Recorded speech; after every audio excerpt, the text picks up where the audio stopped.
तो उनके पास काम करते थे मजदूर। तो वो डेली पी के आके हमारी दीदी सताता था नाइट में। तो सताए तो उनसे बहुत पी के आके हमारी दीदी को ऊपर बुलाए तो हमारे दीदी के साथ हम भी गए तो आपको कुछ भी काम नहीं है, आप जाकर सो जाओ बोल के बोले। ठीक है बोल के हम आके सो गए। फिर उठते थे नहीं थे 4 बजे जाके देखते थे। 4 बजे जाके देखी तो वो स्कूल में हमारी दीदी फांसी डाल के रखे थे। तो फिर जाके मजदूर लोग उठाए तो हमारे दीदी का ऐसा हो रहा था। हमारे मेहमान मिलकर बोले तो ऊपर आके देख के पुलिस वालों को फोन करे बस उन लोग आते बोले। इसके बाद मैं बोले सर का बोलना छूटे हुआ था, नहीं तो आपकी फैमिली परेशान होकर मार देते बोल के बोले। आपके दीदी पेट कौन बोले मार देते बोल के? मधु यादव उनके बोले। तो आपके दीदी पेट में दर्द हुआ, एक बार बोले किसको भी नहीं बोले, 2 बार वॉशरूम हुआ, 3 बार नहीं उठाया आपको, जाके ऐसा डाल लिए बोल के बोले। पेट में दर्द नहीं था। मधु यादव वैसा बोले कि पेट में दर्द है, बोलना पुलिस के सामने। वैसा बोले। पुलिस कितनी देर में आई? थोड़ी देर से आई। नहीं, आप बॉडी को, आप वो लड़की तुम्हारी दीदी को कब देखे, कितने बजे देखे? सुबह में 4 बजे देखे। पुलिस वाले घर को कब आए? थोड़ी देर के बाद आई। और 10:30 लिखा हुआ है उसमें FIR में। पुलिस वाले 10:30 बजे बॉडी निकालने के लिए हम पहुंचे थे। 6 बजे निकाले। तो पुलिस वाले 6 बजे आ गए। पुलिस वाले थे उतारे 6 बजे पुलिस वाले घर को आ गए थे, मगर FIR में जो है 10:30 आपसे बजे। कभी बयान लिया पुलिस वाले? लिख रही बयान लिया आपसे कुछ भी पुलिस वाले? वैसे बोलो, फोन भी नहीं थे वहाँ पे। पुलिस वाले बयान लिया आपसे कुछ भी? वैसा बोलना। आपके घर वाले वो कोई भी नहीं थे वो टाइम वहाँ पे नहीं थे, फोन भी नहीं करे। फोन आप डायल 100 करे आप, डायल 100 करे आप। हमारे के नहीं होता फोन। फोन इन्होंने नहीं करे, फोन मधु यादव पुलिस में फोन करके बुलाया। मधु यादव। अच्छा, आप ये बोलो, आपको क्या डाउट है? अब ये जो आपकी बहन का मर्डर हुआ, वही करे मधु यादव करे बोल के, आप हुकूमत से, पुलिस से क्या डिमांड कर रहे? दीदी कैसा हो हमको भी वैसे। आपको कोई धमकी वगैरह दी है? उसी ने दिए कौन दिए धमकी आपको? क्या बोलते धमकी दी आपको? आपके फैमिली मार देते हैं, बोले सर का बोलने बोल के। आप लोगों को मार देते? हमारे फैमिली टीआरएस लीडर है बोल के मालूम है आपको? हमारे नहीं, उन्होंने पीला पट्टा, वो गुलाबी पट्टा डाल लेके, गुलाबी पट्टा डाल लेके जाते आते। घर में तो नहीं रहते, बाहर रहते। पुलिस वाले आपको डराए पुलिस क्या? वाले कब आए? वो इतना डरा गए थे, जब पूरे आके थे सरपंच साहब, जो जितने भी लोग हैं पूरे ये महल्ले के मोइनाबाद के लोकल हामी लोकल है लोग। जब आके ये बच्ची को बाहर बुला रहे तो बच्ची नहीं आई थी, इतना डरा दिए थे मधु यादव बच्ची। तो फिर बाद में खुद अंदर घुस के दरवाजा ढकल के करके निकाल के बच्ची को लेके आए। जब पूछे गए तो जब बोले लूंगा, ये कितने बजे का वाकया? मधु यादव के पास वहाँ पे 8 बजे मालूम हुआ पूरा, यहाँ तक के सरपंच को भी नहीं मालूम था। अब गाँव में कोई भी चीज हुई तो पहले सरपंच को आगे रखती। अब वहाँ पे पुलिस वाले ना सरपंच को बुलाए, कुछ भी नहीं। मधु यादव फोन कर लिया, वो लोग डेड बॉडी को लेके चले गए, सब वो लोग कर ली। बाद में जब सरपंच को मालूम हुआ, जब सबको बस्ती में मालूम हुआ, जब जाके देखे तो कुछ भी नहीं है वहाँ। कि पिछले 5 दिन से पूरे तेलंगाना के मुसलमान, चाहे वो किसी भी सियासी जमात से वाबस्ता रखते होंगे, वो तमाम मुसलमानों में एक गुस्से की लहर दौड़ी की है कि हमारी एक बहन का रेप होता है, मर्डर होता है। रेप एंड मर्डर के बाद पुलिस जब पहला FIR बनाती है, उस FIR में, पहले FIR में 354 और 306 के 2 सेक्शंस जो है डाल के FIR बना देती है। उसके बाद मुश्ताक मलिक साहब और दीगर लोग मोइनाबाद की सड़कों पर जब एहतजाज करते हैं तो उसी रात को, रात के 4 बजे के करीब एक नया FIR अमेंडमेंट होता है। लेकिन आज तक भी जो FIR में निर्भया लगाया गया है, बताए हैं, आज तक भी किसी भी सोशल मीडिया पर या साइबराबाद के CP के वेरीफाइड ट्विटर हैंडल पर FIR की कॉपी नहीं डाली गई। और दूसरी जानिब यह कहा जाता है कि साइबराबाद CP जब जुडिशियल कस्टडी में इनको दे दिए, जज के सामने जब प्रोड्यूस कर दिए, तो उसकी एक रिमांड डायरी बनती है। जब वो रिमांड डायरी बनती है तो रिमांड डायरी भी आज तक मंजर आम पे नहीं आई। तो आखिर ये क्या चल क्या रहा है, छुपा क्या रहे हैं, ये बात समझ के बाहर है। जैसे अभी मुश्ताक मलिक साहब ने कहा, मैं उसी के अंदर दो अल्फाज और भी उसके अंदर जोड़ना चाहता हूं कि कुछ दिन पहले जब दिशा का रेप हुआ, दिशा के रेप के बाद पुलिस कैनवे मिनिस्टर्स के कैनवे का रास्ता बनाने में मसरूफ थी, उतने मिनिस्टर दिशा के घर को विजिट करें।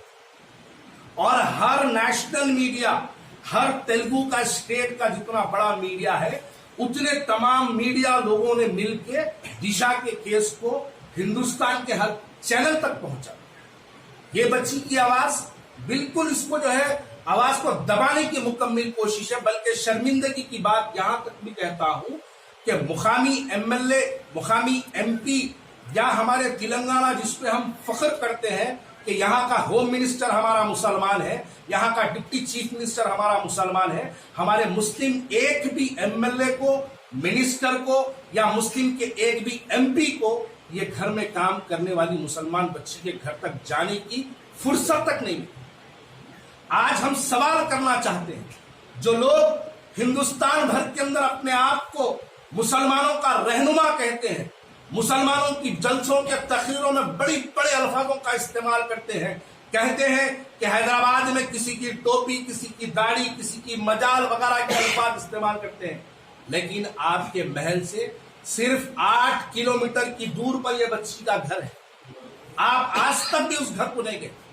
पार्टी की तरफ से कोई ऐलान नहीं आता है, होम मिनिस्टर साहब किसी से मुलाकात नहीं करते हैं, सीपी से मुलाकात करते हैं, लेकिन मुलाकात के बाद प्रेस कॉन्फ्रेंस नहीं करते हैं। जैसे आपने कहा कि बयान आया, क्या बयान आया? होम मिनिस्टर साहब खुल के बोलना चाहिए, ये बच्ची के साथ, बच्ची की बहन के साथ क्या फैसला होगा, क्या होगा। देखिए, सास और बहू का भी जब झगड़ा होता है, उस झगड़े में भी 306 डालते हैं अगर बहू सुसाइड कर ली। हमारी बच्ची जिसका रेप हो गया, किसी के बेडरूम में पलंग पे लटकी हुई मिलती है, उस पर 306 डालते हैं। मैं आपको मिसाल के तौर पे कह रहा हूं, अगर एक सास और बहू का झगड़ा हो जाए, बहू अपने आप को अगर फांसी पर चढ़ जाए, पंखे को लटक जाए, तो उस केस में भी 306 डालते हैं। और एक बच्ची जिसका रेप के पूरे 100% इंडिकेशन बताते हैं कि उस बच्ची का रेप हुआ, लेकिन डीसीपी साहब की प्रेस कॉन्फ्रेंस 7.5 मिनट की, उसमें एक बार भी रेप हुआ बच्ची का बल्कि बयान नहीं आता। एफआईआर में एक जगह भी रेप वाला लफ्ज इस्तेमाल नहीं करते हैं, मर्डर वाला लफ्ज इस्तेमाल नहीं करते हैं। तो तेलंगाना पुलिस से हम अदबन गुजारिश करते हैं, होम मिनिस्टर से हम अदबन गुजारिश करते हैं, तेलंगाना की हुकूमत से हम अदबन गुजारिश करते हैं, मुस्लिम क़यादत से हम अदबन गुजारिश करते हैं कि इस बच्ची को लेकर चीफ मिनिस्टर के पास जाएं, मुलाकात करें और मुतालबा करें कि इस बच्ची के बहन का इंसाफ इनके घर वालों को मिले। आएंगे होम मिनिस्टर और फिर हुकूमत के खिलाफ एक बड़ा मूवमेंट भी, समझिए कि मूवमेंट में भी हम इस बात को तब्दील कर सकते हैं अगर इंसाफ नहीं किया जाता। ये ठंडी ठंडी बातें करके कि साहब नहीं वो हैंग हो गई, सुसाइड है, इसको हम मानने के लिए तैयार नहीं। नंबर 1। दूसरी बात, तहरीक मुस्लिम शब्बान और जॉइंट एक्शन कमेटी की तरफ से इस लड़की को, ये जो आफरीन है, इस लड़की की आज से मुकम्मल खाने की, उसके लिबास की, उसके मेडिकल की, उसकी दीनी तालीम की और शादी की जिम्मेदारी हम कबूल करते हैं। इस लड़की की तरबियत और तालीम और उसके साथ उसके खाने और उसके समझिए कि तमाम जिंदगी के जो भी मसाइल हैं वो, और फिर इसकी शादी, ये सब चीजें इंशाअल्लाह उल अजीज अल्लाह के भरोसे हम इसको समझिए कि साहब कबूल करते हैं। इस लड़की को कोई काम करने या किसी के पास जाने की जरूरत नहीं पड़ेगी।